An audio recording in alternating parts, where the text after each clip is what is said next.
With the big news with trade, Yeah. I know fundamentally that doesn't change necessarily a lot, but what does it change for you guys? Well, you feel awful for Trey more than anything, and hopefully, the recovery process will, go quickly. But there's certain things that it's hard to set an exact timeline on, and just more than anything, get him a full recovery. And as I said, just knowing the competitor that he is, his history playing games. It's going to be a challenge for him not to be able to be out there.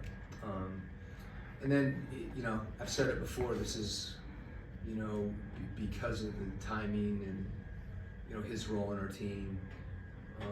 But we lost Jalen. We've lost some guys. Other teams lose guys, and I think I may have mentioned it last game. Let's control what we can control, and as they say, guys step up, and across the board. And we've got guys that are capable and prepared to do that. And I believe in our team. Quinn, obviously with Trent not having the opportunity to come back, does that open up more of a possibility for Kobe, or in this 4 weekish, do you look to lean more on Patty and the veteran presence? First of all, the fact that Trent, we are where we are with Trent, is a credit to the player that he is, because he's contributed so consistently throughout the course of the year, and tells you what we feel about Trent and I feel about Trent.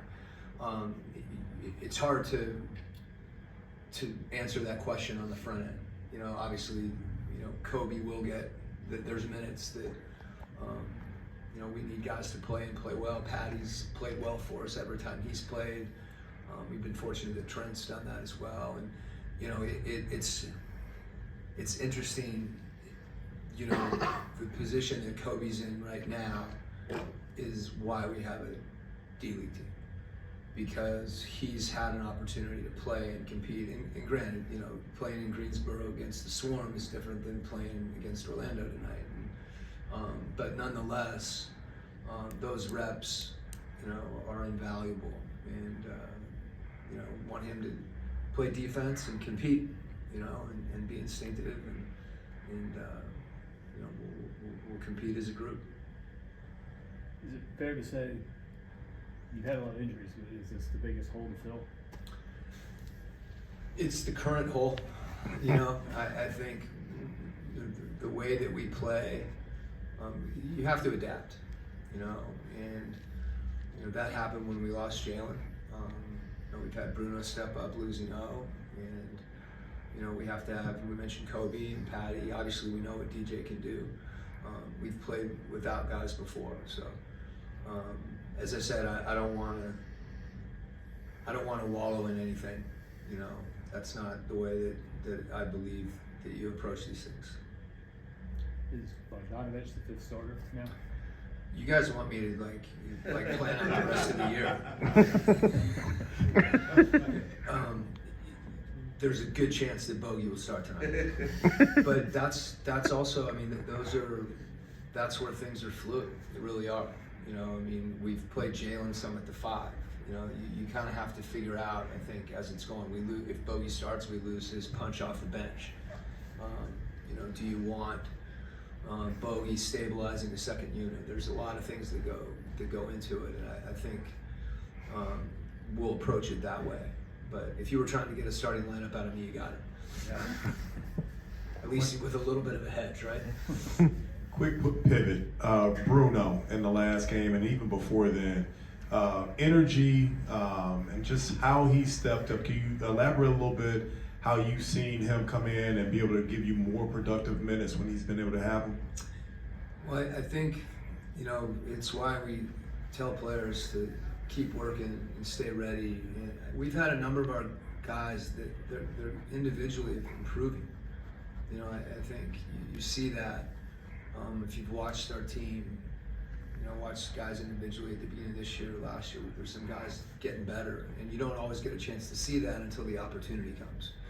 And in Bruno's case, that opportunity has come, and you know, he's gonna, you know, O's not back for a little bit, so he's gonna need to keep doing it, and all of us, you know, the challenge is to continue to stay consistent. But he's embraced what he's doing in his role, and you know, you say know your role, you know, and then star in your role, you know, and he's embraced that. It's been good. Obviously, injuries are never ideal, but I know that internal development has been something that's been a big key to this season. Just how much do these injuries that pop up kind of help you guys moving forward? Well, yeah, you know, that would be the proverbial silver lining, right? Which I'm also, I think pragmatically, again, it's you anticipate some of these things happening, and you know, and you're hopeful they don't. And so, guys get an opportunity to play. That competition is the best way to evaluate, you know, where you are for an individual player. And when you find things out in competition, that's what then you can go work on. So that's kind of part of the cycle. That's why I mentioned the D-League, because you can work 2-on-2, 3-on-3 practice, and then when you get in a game, it's different. And when you get in a D-League game, it's different than an NBA game. So it's kind of that whole, you know, cycle of life. It's Lion King or something, right? Coach, some brevity and levity. Do you think I was providing the levity. do you think that court storming should be banned? You know, that's a. I don't know that I can answer that, you know, with enough conviction one way or the other. I think there's arguments on both sides that you know, it's an intrinsic part of sport where fans can celebrate and connect, and obviously, you know, anytime it puts anyone in jeopardy, you know, that's something everyone can agree on. It's not acceptable. So I don't know where that line is, but it's something that's going to continue to be talked about, and it'll be addressed one way or the other. You know, you need to have players be safe on the floor. Thanks, Coach. Okay.